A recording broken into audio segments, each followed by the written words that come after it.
Good morning and welcome to the instructional video for the Mileo 201. I'm going to walk you around the outside first of all and then take you on to the inside of the vehicle. So first of all, we're based on a Fiat 2.3 150 and this is an automatic gearbox. Has the manually folding in mirrors that electrically operate from the inside. Just on that little switch there, and then you have the electric window switches for both passenger and driver's side. Behind the driver's door we have the mains plug-in point just there, and underneath the vehicle here is where the fresh water drains. Now to stop it from draining you need to put this cap on underneath to let the water drain first. Put the cap on, that will allow you to fill up the fresh water tank. To fill it up, physically fill it up, you'll need to remove the cover and put your hose pipe in there, and that will allow you to fill up the fresh water once the green bung is put in place underneath the vehicle. Back of that we've got your toilet cassette. So to remove that you must have the blade valve in the right position inside. Lift up the handle, slide it out. At the back you've got the little orange circle which allows you to ventilate it and free flow anything out of the toilet. We'll remove the little cap to empty anything inside it, and you've got a handle and your wheels just located there.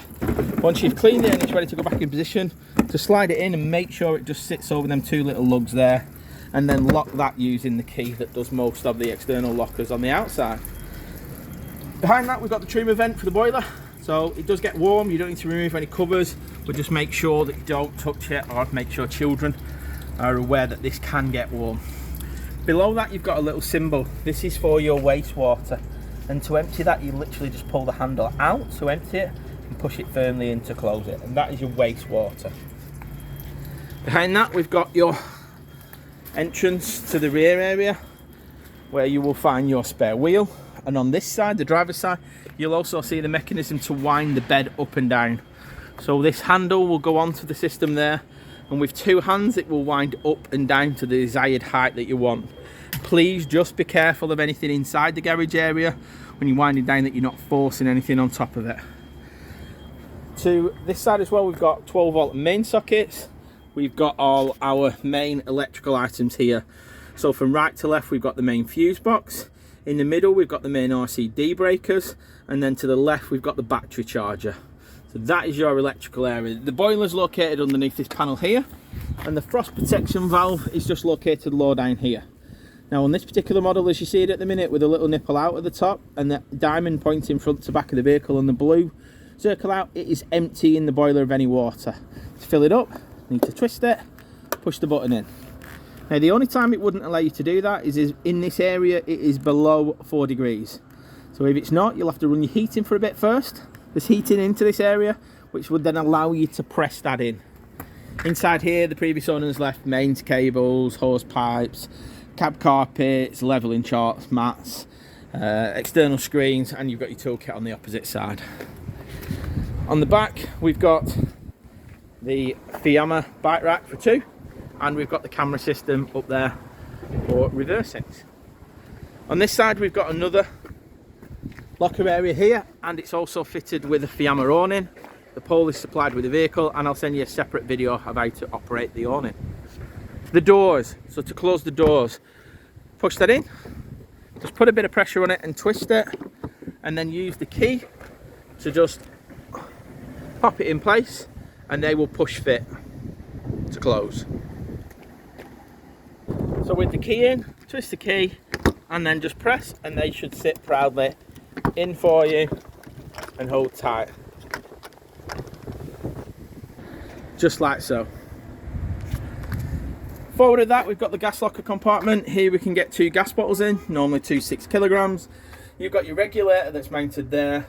You will need a pigtail to connect to the gas bottles. We generally would recommend propane for you to use.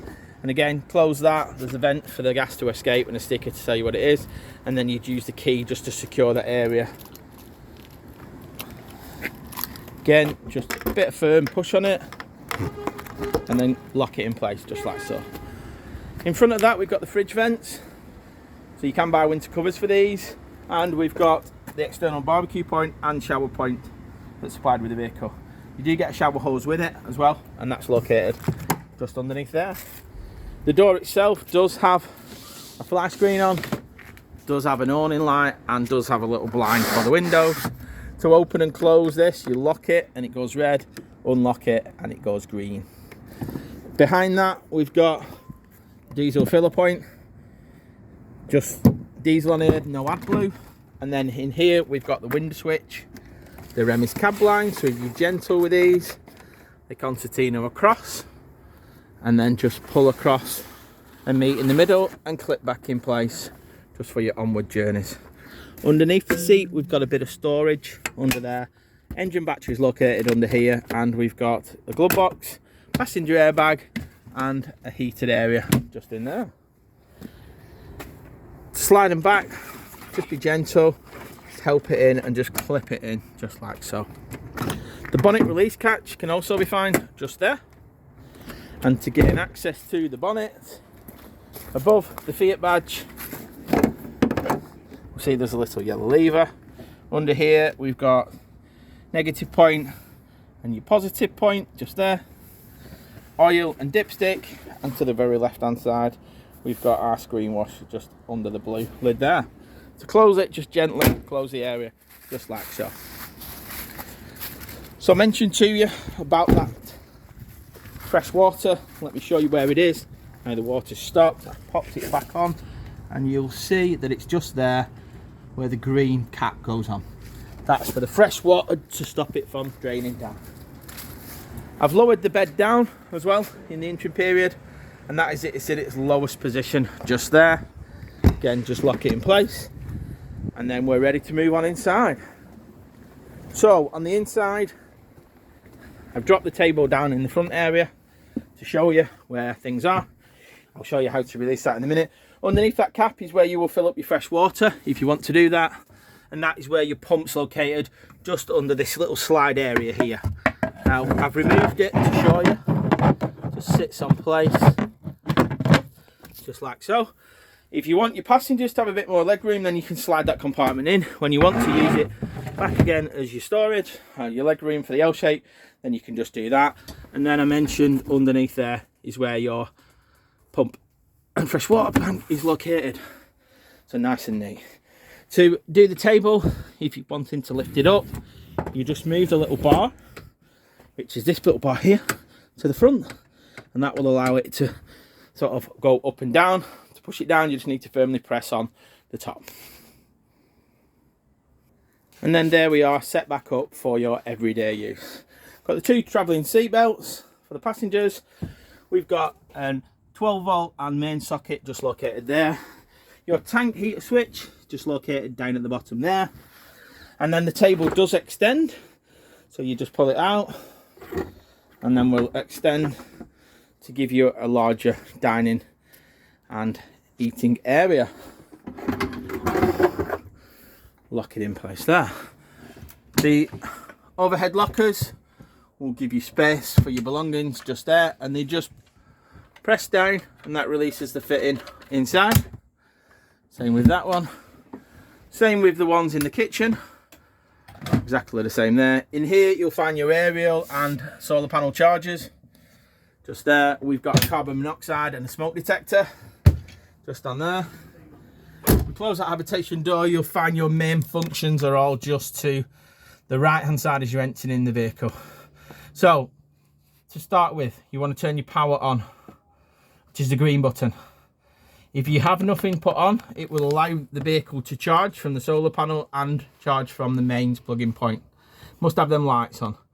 To get the 12 volts work inside the vehicle, we must have the 12 volt symbol turned on. Without that, such things as your pump, your toilet won't work, such things as that. The next option is your pump. You turn it on and off just by using that button. As soon as the pressure builds up, the pump will shut down and it will only work as and when you want to turn on the water within the vehicle. The next one along is your awning light switch, so your outside awning light, which I've showed you.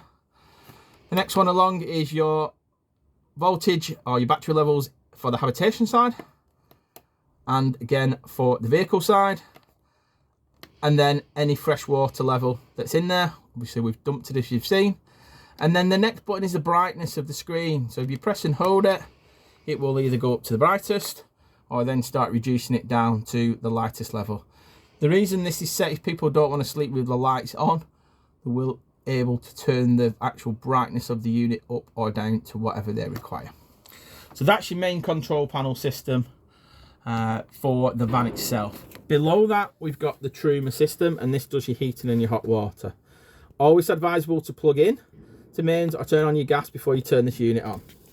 And then with it on, we've got 4 main functions of this unit. When it's flashing, it'll allow you to select into it. The first one, the motorhome symbol, is the temperature that we want it inside the vehicle. So we'll press it. Now I'm going to skip the water just to go on to the actual heating source so it doesn't trip out. Now we've got gas, mix 1, which is gas and 1 kilowatt, mix 2, which is gas and 2 kilowatt, EL1, which is electric 1 kilowatt, and EL2. So I'm going to select electric 1 because I have no gas turned on and we have electric and I don't want the system to trip out. If you then go past that to the fan, this is your blown air fan. So speed, eco, slow, high, high. And if you have it on high and the fan kicks in and runs for a couple of minutes, it will allow you to then select another option, which is boost, which takes all the power away from the hot water to get the heating up to temperature as quick as possible. Now, it is always advantageous for you to do this in the winter months, probably on mix, because the gas will allow you to get up to temperature as well as your electric. And once it's on there, then you can just select the electric to maintain it. You'll also need to run it as it's set up here with just the motorhome, the electric or gas, and the fan on if your frost protection valve won't open, as I mentioned. Let it run for a few minutes and then you'll be able to close it. Once you've closed it, then you can go to your water and you can either turn it on to eco, which is 40 degrees, hot, which is 60 degrees, and then boost, which takes all the power away from the heating to get your hot water up to temperature as quick as possible. You can only have boost on one of the options, hot water or heating. The next option along down here is your timer settings if you want to run it on a timer. Your clock settings if you want to change the clock, and you'll have to do this every time you use it, and then the actual settings of the units. Once you've finished using it, you click and hold the button in the middle until it tells you that it's off. And that is your heating and hot water. Into the kitchen area, we've got the electric and 2 gas hobs. Please note the little sticker on the actual glass. Don't put it on a naked flame. And please allow this to cool down before you close the lid as well. The unit's also got 2 gas and electric switches just there. And a grill and an oven option. Igniter on the front to ignite the unit when in use. Below it, press the button in. And we've got a large storage area, soft close, and then allow it to push in. In this area we've got your isolation valves, so as you see them just there, they're all in the usable position. There is a little sticker telling you to the side which way is on and which is off.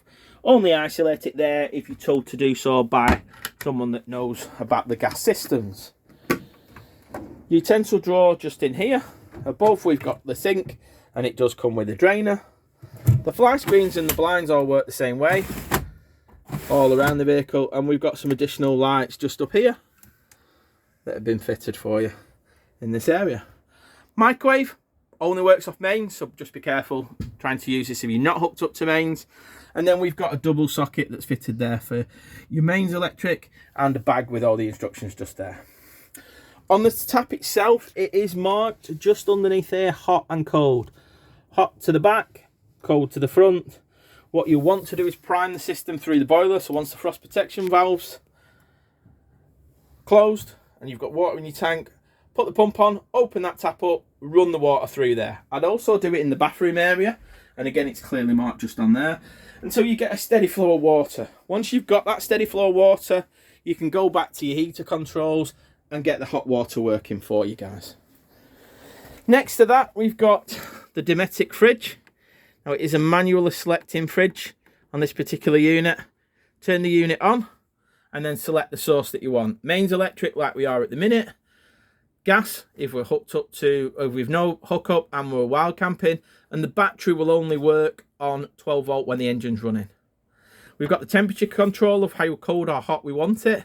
And then we've got a reset button for the gas. So if you've tried the gas and it's locked out, which the sticker at the sign gently reminds you of, you'll need to press this to reset it. To gain access to it, you'll need to press these two buttons down and it lights up nice and bright just there for you. To turn the unit off, just press and hold and it will beep and tell you that it's off. Now the bed's in the lower position and it will raise sort of higher or lower. We've got another couple of mains, 12 volt and aerial sockets here and a TV bracket here. Lockers open the same way as we have done on the other ones, and we've got the Hecky roof light, which if you push, I'll go and show you to gain access. The steps will give us access up to the bed area. We want to push with our thumb and pull with our hand. Push back and lock up, make sure it's locked in place before you drive off. Fly screen and blinds on that as well, and we've got a couple of light switches just up here which go on to give us light in the evening. Now once you finish using the steps, push them up and they'll magnetise onto there. Press the button and that will give us access into our storage area, hanging and shelving unit underneath the bed area. The bathroom area, the light switch is just found to the right hand side, just there, and in there you'll see this external shower hose.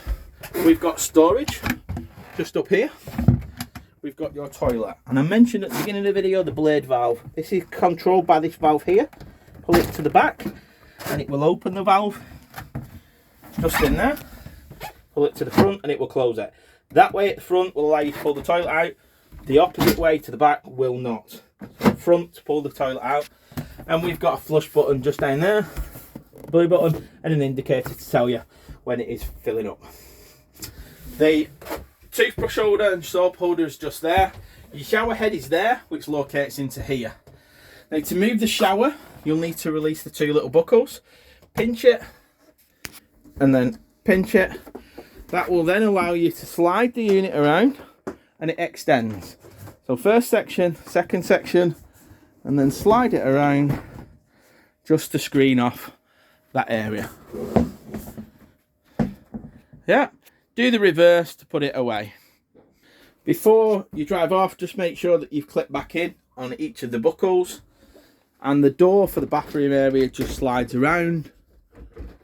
There's a little lock at the top which the customer's fitted and slides around just on there to give you privacy. We've got an electric vent on the top, so a turbo vent. Clearly tells you to open it up there, then you can just turn it on and that allows you to turn down or up the air coming in or out of the vehicle. Make sure that that's closed before you set off. And then forward of that, we've got another larger Hecky. Same idea, pull that down, lift it up, and we've got a fly screen and a blind just on that as well. In the cab area, we've got an opening panoramic roof light. You must release these switches here at the side, and then that will wind up and go up. It will open a little way. We do advise you to close that when you're driving. Please do not try to attempt to drive with that open. That also has a blind and a fly screen fitted to it. The seats themselves will swivel around. To move the seat forward and backwards, there's a bar just underneath here, and that will allow you to swivel it round. We've got height adjusters, which are just on the side of the seats here. So that does the front, that does the back, and that changes the pitch of the actual seat that you're sitting on. So slide it around. The driver's seat, just be careful of the handbrake. We've got a reversing camera screen just up here, which shows both of the actual options. Steering wheel controls, cruise control and speed limiter here, indicators and lights above. We've got the windscreen wipers just there and the trip counter just on the end of that start, just there. We've got the automatic gearbox.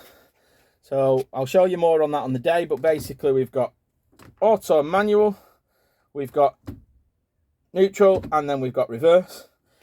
For those with the keener eyes, we'll see a little button here. So this is the ratio changer. It slows down the revolutions of the actual front wheels so that you're not slipping and sliding. Only works in low speed, I think up to 8 miles an hour from memory.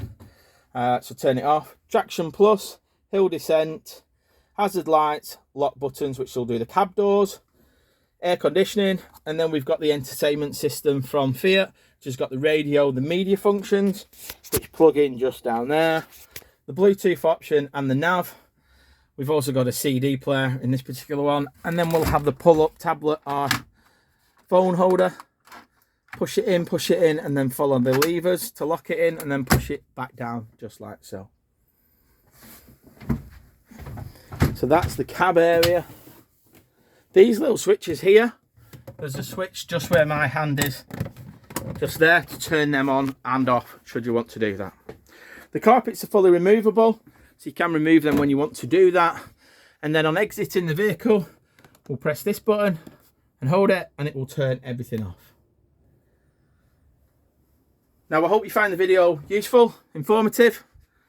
We look forward to you coming collecting your new motorhome. More importantly, we look forward to the adventures it takes you on in the future. Thank you.